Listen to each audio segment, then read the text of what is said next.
Kohe on käes see aeg, kui hakkavad valmima maasikad, herned, miks mitte mesi, aga ka värske kartul. Ja kui oma perele piisab ja jääb ülegi, siis võib tekkida ju mõte, et paneks sildi üles, rahvas hakkab voorima, müüks kõik maha.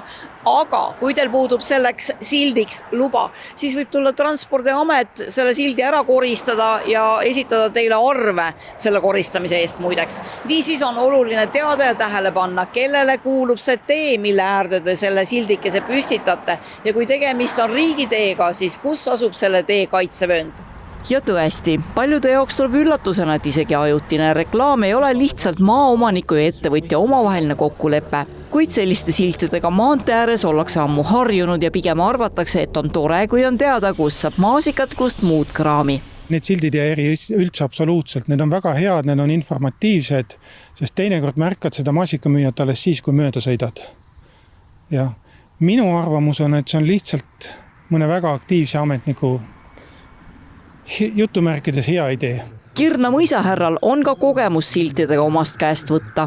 Kirna mõisas toimub iga aasta maikuus Tulbifestivalis. Me oleme tõesti pannud need reklaamid TRD välja ja oleme saanud ka Transpordiametilt vastava märgukirja, kus on siis öeldud, et ta näiteks on siis lähemal kui 50 meetrit ehk siis teekaitsetsoonis, et tuleks tõsta kaugemale. Me oleme siis vastavalt sellele siis reageerinud, liigutanud nad siis õige koha peale ja selle koha pealt nagu probleeme ei ole, aga märgukirjasid oleme saanud küll.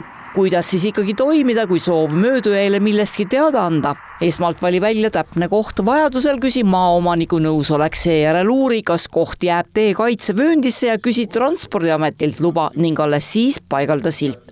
Milliste kitsendustega tuleb arvestada, seda saab näha Maa- ja Ruumiameti kaardirakenduses. Silt võib-olla iseenesest ei ole probleem, võib-olla, aga selle asukoht, et kui juht märkab seda liiga hilja, soovib näiteks seda maasikat või kurgisaadust ostma tulla, siis ta võib teha äkkpidurduda, peatuda järsku teepeenral, mis põhjustab siis liikluses liiklusohu teistele liiklejatele, tagant otsasõit või midagi sellist.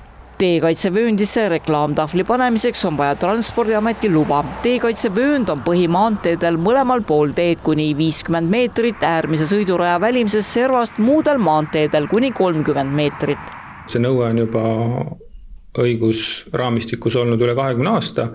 Me lihtsalt, kuna see suvine periood on algamas ja seda tegevust või seda kauplemistegevust tee ääres soovitakse teha ja seda ka reklaamida, siis see on niisugune ennetav tegevus, et inimesed meelevaldselt ei hakkaks siis riigitee äärseid maid siis siltidega täis panema. On olnud ka selliseid juhuseid, kus me võtame selle sildi kaasa, sõidame inimesele hoovi peale ja selgitame nõudeid.